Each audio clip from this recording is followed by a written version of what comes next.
Very very good morning students. आज हम class 8th में पोएम पढ़ने जा रहे हैं, द स्कूल बॉय। ये 5वीं पोएम है और 4 पोएम आप ऑलरेडी पढ़ चुके हैं इसकी। अब हम 5वीं poem, 5th poem the school boy पढ़ेंगे। स्कूल बॉय का मतलब आप जानती हैं, स्कूल बॉय का मतलब होता है स्कूल जाने वाला बच्चा या लड़का। ये विलियम ब्लेक ने लिखी है ये पोएम, और इस पोएम में मेनली बताया गया है कि जो स्कूल जाता हुआ बच्चा है, जो अपने बैग को ले जाते हुए स्कूल जा रहा है, तो वो क्या सोचता है, उसके दिमाग में कौन कौन सी चीज़ें आती हैं। ये सब चीज़ हम इस पोएम के थ्रू पढ़ेंगे। तो देखिए, स्टार्ट करते हैं इसका इंट्रोडक्शन, और इंट्रोडक्शन के थ्रू इसको समझने की कोशिश करते हैं। अब देखिए, इसमें आप एक बच्चा देख रहे हैं, वो अपनी टेबल और चेयर पर बैठा हुआ है, अपनी किताब को ओपन कर रखा है, पेन से लिख रहा है, लेकिन वो कुछ सोच रहा है। वो क्या सोच रहा है कि काश मैं एक ऐसी जगह होता जहाँ पर बहुत सुंदर सुंदर पेड़ होते, चिड़ियों की आवाज़ों को सुनने को मिलता, तो कितना अच्छा होता। हर बच्चा स्कूल जाना नहीं चाहता है, हर बच्चे का मन होता है कि वो स्कूल ना जाए। तो ये भी एक ऐसा ही लड़का है जो जिसको जाना अच्छा नहीं लगता है, और वो स्कूल के बारे में क्या क्या सोचता है, ये सब हम इस पोएम में पढ़ेंगे। The school boy in the poem is not a happy child. कि ये जो इस पोएम के अंदर जो स्कूल जाने वाला जो लड़का है, वो एक खुश नहीं है। वॉट मेक हिम अनहैप्पी, उसको ऐसी क्या चीज़ है जो उसको नाखुश कर देती है। What does he compare himself to a bird, वो अपनी तुलना एक ऐसी चिड़िया से करता है that live in a cage, जो कि किसी पिंजड़े में रहती है, एंड अ प्लांट, या फिर एक ऐसे पौधे से करता है that withers when it should blossom, जो अपने खिलने से पहले ही मुरझा जाता है। तो अपनी तुलना वो एक ऐसी चिड़िया से कर रहा है जिसको पिंजरे के अंदर बंद कर दिया जाता है, या अपनी तुलना एक ऐसे पेड़ से किया कर रहा है जिस पर नई नई पत्तियों के आने से पहले ही जो मुरझा जाता है। तो ऐसा क्यों सोच रहा है वो, ये सब चीज़ें हम इस पोएम के बारे में पढ़ेंगे। देखिए, आप अपनी क्लास में भी देखते होंगे कुछ बच्चे ऐसे ही होते हैं जो इस तरह के लड़के होते हैं। उनको पढ़ना अच्छा नहीं लगता है, और जब वे स्कूल आते हैं तो उनको पढ़ाई से मन ऊब जाता है। तो ऐसा क्यों होता है, ऐसा क्या होता है, तो इसके बारे में हम पढ़ेंगे। देखिए, I love to rise in the summer morn, मुझे गर्मी की सुबह को जल्दी उठना बड़ा अच्छा लगता है।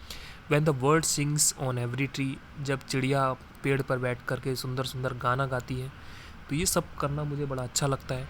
The distant huntsman wind his horn, और मैं जो हंटर होते हैं, जो शिकारी होते हैं, और शिकारी जब वहाँ से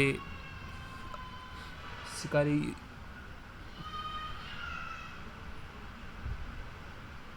ठीक है, तो जो शिकारी होते हैं, तो शिकारी जब अपना शिकार के लिए जंगल जाते हैं, अपने जंगल में घूमते हैं, तो क्या उस समय का जो समय होता है मुझे बड़ा अच्छा लगता है। And sky lark sings with me, और जो स्काई लार्क नाम का जो पक्षी होता है, जब वो सुंदर सुंदर गाना गाती है, तो मुझे बड़ा अच्छा लगता है। ओ व्हाट स्वीट कंपनी, और मैं जब उनके साथ में होता हूँ, चिड़िया की आवाज़ को सुनता हूँ, चिड़िया के गाने को सुनता हूँ, तो मुझे बड़ी खुशी होती है, मुझे बड़ा अच्छा लगता है। नेक्स्ट स्टेंजा पढ़ेंगे। But to go to school in a summer morn, लेकिन गर्मियों की सुबह स्कूल जाना मुझे बहुत बेकार लगता है। It drives all Joy away, मेरी सारा जितना जॉय होता है, मेरा जो आनंद होता है, उन सभी चीज़ों को ये खींच लेता है। Under a cruel eye outworn, the little ones spend the day, under a cruel eye आउटबॉर्न।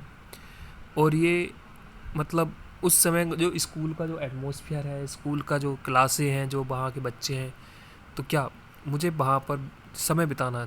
Little ones spend the day, छोटे छोटे बच्चे होते हैं, पूरा दिन अपना वहाँ स्कूल में बिता देते हैं, लेकिन इन साइंग एंड डिसमे, लेकिन मेरा जो दिन बीतता है बड़ा साइंग मिस होता है, बड़े ही दर्द के साथ, एंड डिसमे, और बड़ी निराशा के साथ मेरा पूरा दिन स्कूल में बीतता है। Then I at times I drooping sit, और मैं पूरे दिन भर स्कूल में बड़ा दुखी होकर के बैठा रहता हूँ। And spend many an anxious hour, और मैं बड़े ही दुखद घंटे अपने स्कूल में बिताता हूँ। Nor in my book can I take delight, और न ही मुझे मेरी जो किताब है उसमें आनंद मिलता है। Nor sit in learning's bower, और न ही मुझे worn through with the dreary shower, और न ही मुझे लर्निंग बोर। और मुझे जो पढ़ाई का जो घंटे होते हैं, पढ़ाई का जो समय होता है, पढ़ाई के समय में जब टीचर पढ़ाते हैं, तो और बच्चे होते हैं बहुत कुछ सीख रहे होते हैं, लेकिन उस समय मैं बहुत ही ज़्यादा बोर हो जाता हूँ, बहुत ही ज़्यादा परेशान हो जाता हूँ। बोर्न थ्रू द ड्रेरी बॉसोर, और मैं चाहता हूँ कि इस कक्षा से दूर जा कर के, जहाँ पर बहुत सुंदर सुंदर बारिश हो रही हो, पानी की बूंदें गिर रही हों, उसका आनंद लूँ, ऐसा मैं चाहता हूँ।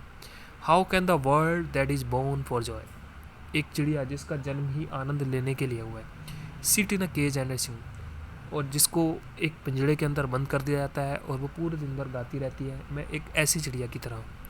How can a child when fears annoy, एक लड़का, एक बच्चा जो डरा हुआ है but droop his tender wing, और वो उसी चिड़िया के समान है जिसके पंखों को कुतर दिया गया है, जिसके पंखों को उड़ने से पहले ही काट दिया गया है। And forget his youthful spring, और वो चिड़िया जो आने वाला वसंत है उसको पूरी तरह से भूल चुकी है।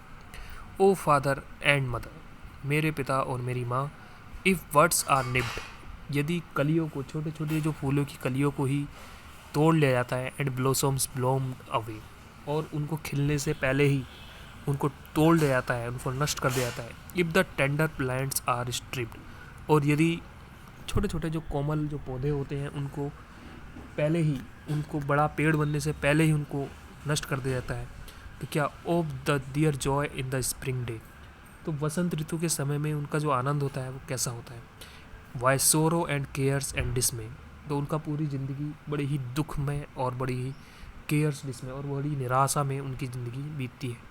How shall the summer arise in joy, तो इस किस प्रकार से इस गर्मी के मौसम में मैं आनंद ले सकता हूँ। Over the summer fruits appear, और किस प्रकार से गर्मियों में के का जो ये गर्मी की जो ऋतु चल रही है, मैं किस प्रकार से अपनी इस ऋतु को अच्छा बना सकता हूँ। ये सब चीज़ वो लास्ट में क्वेश्चन के थ्रू पूछ रहा है। तो ये पोएम आपको समझ में आई होगी, और इसमें मेनली एक लड़का है जो कि एक स्कूल जाते हुए उसको अच्छा नहीं लगता है, और स्कूल जाते हुए वो उसकी कुछ इमेजिनेशन है, कुछ कल्पनाएं हैं, और वो अपनी स्कूल का जो जीवन है उससे पूरी तरह से ऊब चुका है, और वो चाहता है कि उसका जीवन पूरी तरह से बदल जाए, और वो अपनी तुलना एक चिड़िया से करता है, एक ऐसी चिड़िया से करता है जो कि किसी पिंजरे में बंद कर दी गई है। तो ये इस पोएम में बताया गया है। या उम्मीद है कि आपको सारा समझ में आ गया हुआ।